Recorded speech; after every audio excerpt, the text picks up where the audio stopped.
గౌరవనీయులు సోదరులు పవన్ కళ్యాణ్ గారికి కూడా మాట్లాడవలసిగా కోరుతున్నానండి. అధ్యక్షుల వారికి హృదయపూర్వక నమస్కారం.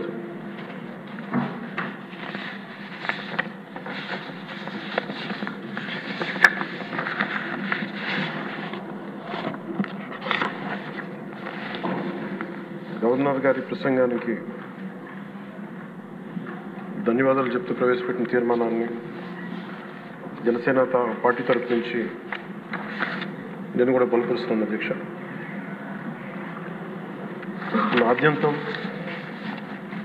గవర్నర్ గారు ప్రసంగ పాఠంలో చాలా కీలకమైన నాకు 3 అనిపించినాయి.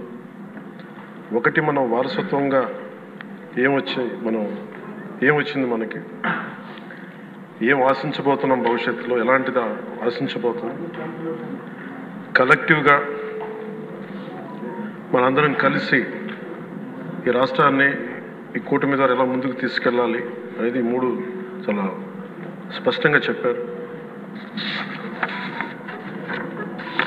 గవర్నర్ గారి ప్రసంగంలో చాలా ప్రత్యేకించి చెప్పింది ముందస్తుగా ఆంధ్రప్రదేశ్ రాష్ట్రం ఏర్పడటానికి పొట్టి శ్రీరాములు గారి త్యాగ ఫలితం, తద్వారా భాషా ప్రయుక్త రాష్ట్రాలే ఏర్పాటు కావటం. అలాగే దానికి ఇంకొకటి నాకు అనిపిస్తుంది అధ్యక్ష, పింగళ వెంకయ్య గారు కూడా అంటే ముఖ్యంగా ఆంధ్రప్రదేశ్ నుంచి వచ్చిన పొట్టి శ్రీరాములు గారు కానీ, మువ్వెన్నెల జెండాను రూపొందించిన పింగళ వెంకయ్య గారు కానీ దేశాన్ని ప్రభావితం చేసే స్థాయి వ్యక్తులు. ఒకరి త్యాగం వల్ల భాషా ప్రయుక్త రాష్ట్రాలు ఏర్పడితే ఇంకొకరి రూపకల్పన వల్ల దేశానికి జెండా వచ్చింది. ఇలాంటి గొప్ప మహానుభావులు పుట్టిన నేల. దామోదరం సంజీవి గారు లాంటి మహానుభావులు సంస్కరణలు తీసుకోవాలి, అలాంటి వారు గొప్ప సంస్కరణలు తీసుకొచ్చిన నేల ఇది. పివి నరసింహారావు గారు, అలాగే శ్రీ ఎన్టీ రామారావు గారు, వీరందరి పరంపరలో ఎప్పుడు ఆంధ్రప్రదేశ్ ముందుకెళ్తూనే ఉంది.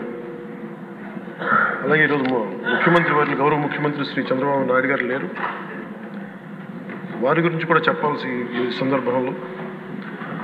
ఆంధ్రప్రదేశ్కి ఎవరన్నా రావాలి అనుకుంటే ముందస్తుగా చంద్రబాబు గారు పాలన స్టార్ట్ చేసినప్పుడు, ఆయన ముఖ్యమంత్రిగా ఉన్నప్పుడు ప్రతి ఒక్కరూ మేము వచ్చి ఆంధ్రప్రదేశ్కి వచ్చి పని చేయాలని ప్రతి ఐఏఎస్ అధికారి, ప్రతి ఐపీఎస్ అధికారి తపన పడేవారని నాకు ఢిల్లీలో చాలామంది ఐఏఎస్ అధికారులు చెప్పారు. అలాంటి అద్భుతమైన పాలన, ఛాలెంజెస్ని అధిగమించి ఆంధ్రప్రదేశ్ని అభివృద్ధి దిశగా తీసుకెళ్లారు. ముఖ్యంగా ఆయన బాగా నచ్చే అంశం నాకు ఆయనలో ప్రత్యర్థులను కూడా గౌరవించే గొప్ప గుణం. మొన్న ఈ మధ్యన మాకు చెప్తూ కూడా రాజశేఖర రెడ్డి గారి గురించి చెప్తూ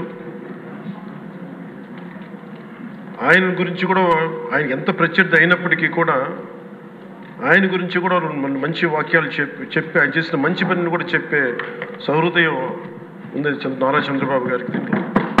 వాటి నుంచి తీసుకోవాలి, మేము నాలాంటి వాళ్ళు నేర్చుకోవాలి, అలాంటి యంగ్స్టర్ మాకు కొత్తగా వచ్చిన వాళ్ళు నేర్చుకోవాలి.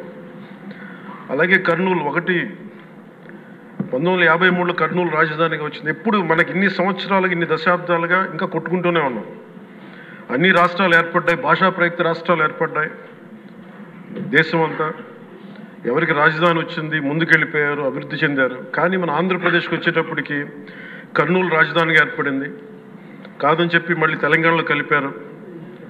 కొన్ని దశాబ్దాల తర్వాత మళ్ళీ విభజన జరిగింది, మళ్ళీ రాజధాని కోసం ఎత్తుక్కుంటూనే వచ్చాం. కింద మీద పడి 14 నుంచి 19 చాలా కష్టంతో ఒక రాజధానిని అత్యంత ఖర్చుతోటి నిర్మించే దశలో ఉండగా పరిస్థితులు అనుకూలించగా గత ప్రభుత్వం వచ్చింది. వాళ్ళు 3 రాజధానులు తీసుకొచ్చారు. ఎప్పుడు కూడా ఇన్ని సంవత్సరాలు, ఇన్ని దశాబ్దాలుగా మనకు స్థిరమైన రాజధాని అనేది ఒకటి లేదు. అది బేసిక్గా అది కేంద్ర బిందు ఒక అభివృద్ధికి, ఒక రాష్ట్రానికి.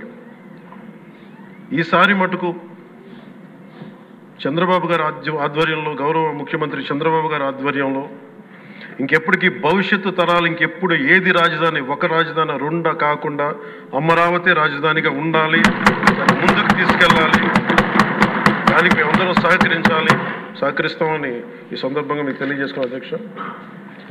అలాగే మనం వారసత్వంగా వచ్చింది మనం పొట్టి శ్రీరాములు గారి దగ్గర నుంచి, పింగళి వెంకయ్య గారి దగ్గర నుంచి మువ్వెన్నెల జెండా, భాషా ప్రయుక్త రాష్ట్రాలు వస్తే చెడు కూడా అట్లాగే మనం వచ్చింది అధ్యక్ష. మనకి గత ప్రభుత్వం మనకు అందించింది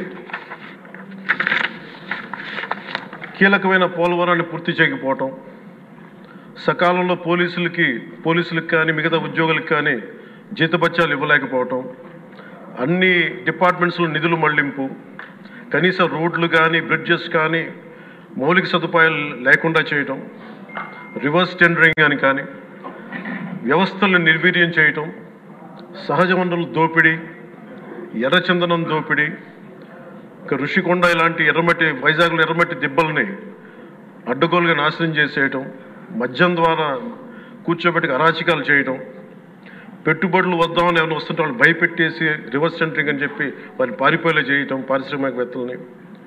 ఇది మనం తద్వారా మనకి వాళ్ళ ద్వారా కూడా వచ్చిన వారసత్వం అధ్యక్ష. వీటన్నిటిని అధిగమించి ఎలా ముందుకెళ్ళాలి, ఏ స్థాయిలో వెళ్ళాలి అనేది నేను మొన్న ఎలక్షన్ ముందు కూడా మా సహచరులందరికీ కూడా చెప్పాను, ప్రతిసారి ప్రజలందరికీ కూడా తెలియజేశాను. ఒక సుదీర్ఘమైన అనుభవం నాయకులు ఈ రాష్ట్రానికి చాలా అవసరం.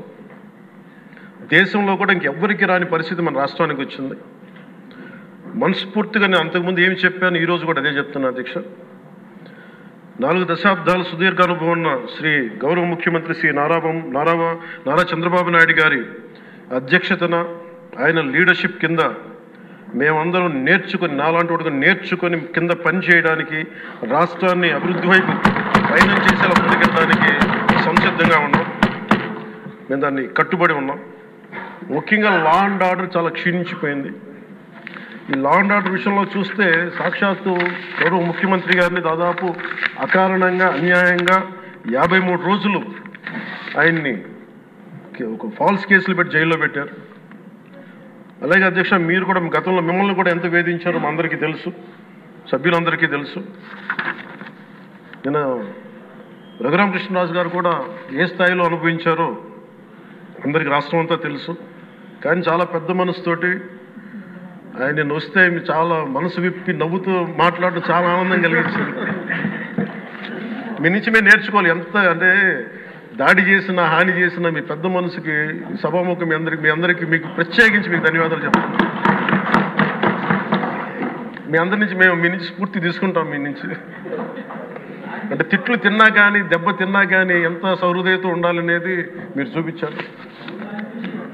ఇంకొక యాంగిల్లో శ్రీ నారా చంద్రబాబు నాయుడు గారు నిన్న కూడా చెప్తా ఉన్నారు, వాళ్ళు మన మీద దాడులు చేశారు కదా అని చెప్పి ఈ రోజున మనకు 164 సభ్యులు ఉన్నారని చెప్పేసి, 21 మంది పార్లమెంట్ సభ్యులు ఉన్నారని చెప్పి మనం కూడా అలా చేయడం సహేతుకం కాదు. చాలా మనం యాజ్ పర్ సిస్టమే వెళ్ళాలి. నిన్న కూడా చాలామంది సభ్యులు మా మీద దాడులు జరుగుతూ ఉన్నాయి, మా మీద బెదిరిస్తున్నారు, ఈ రోజుకి ఓడిపోయి కూడా ఇంకా మన కూటమి సభ్యులందరి మీద బెదిరిస్తున్నారు అని అంటే చంద్రబాబు నాయుడు గారు ఒకటే చెప్పాను, మనం అలాంటి వాటికి నేను విరుద్ధం. మీరు అలా కనుక కాదు, సిస్టమ్ని కాదని కనుక మీరు చేస్తే మీరు నాకు దూరం అవుతారని చెప్పి చాలా స్పష్టంగా చెప్పారు. అది నాకు కూడా చెప్పారు, అది మీకు కూడా వర్తిస్తుందని చెప్పి ఖచ్చితంగా చంద్రబాబు గారు చెప్తాను ఈ దృష్టిలో ఖచ్చితంగా దాన్ని ఒళ్ళు దగ్గర పెట్టుకొని మేమందరం ఉంటాం sir. Will take your guidance very seriously and committedly sir.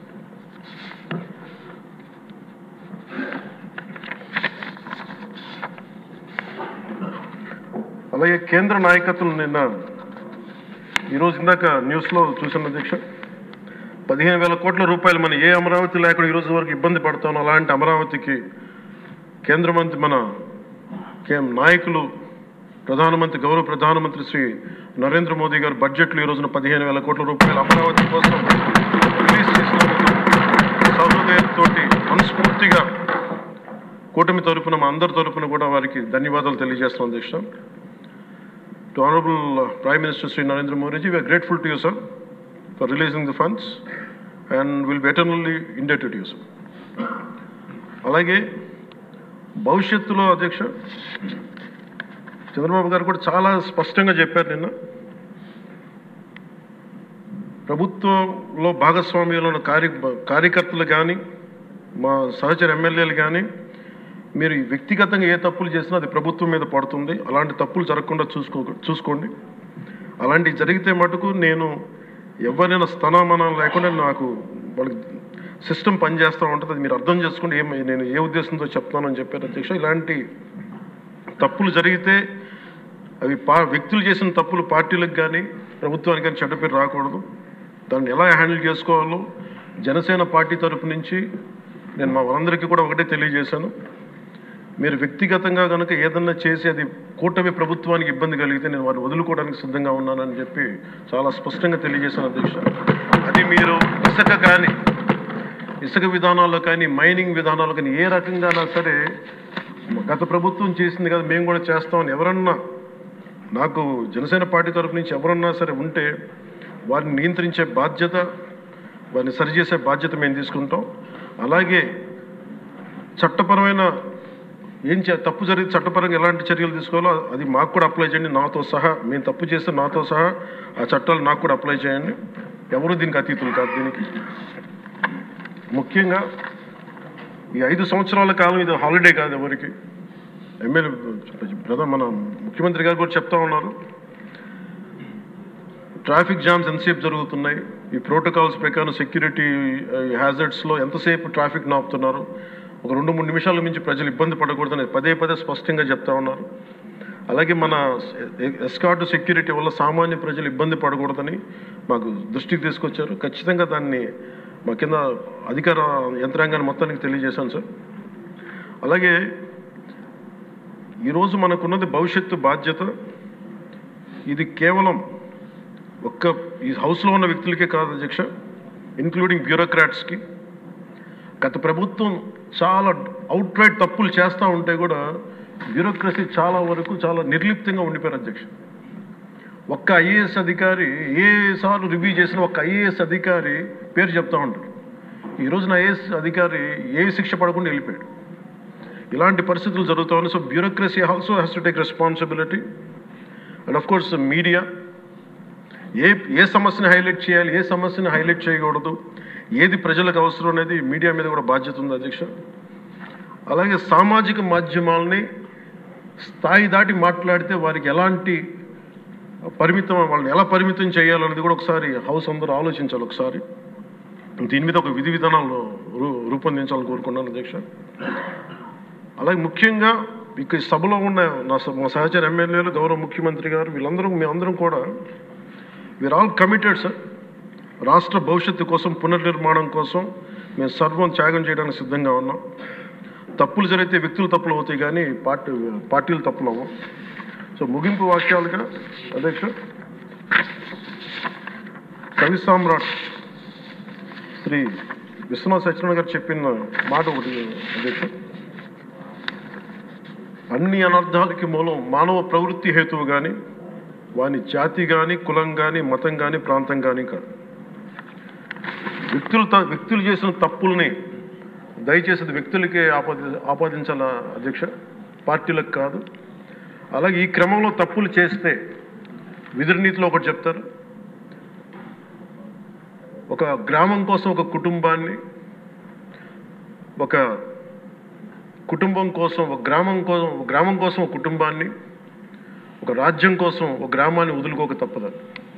అలాగే నాలాంటి వాడు కూడా తప్పులు చేసిన అధ్యక్ష చాలా నిస్సందేహంగా నాలాంటి వాడిని కూడా శిక్షించాలి అధ్యక్ష. అలాంటి బలమైన సంకేతం ప్రజలకు పంపించాలి అధ్యక్ష.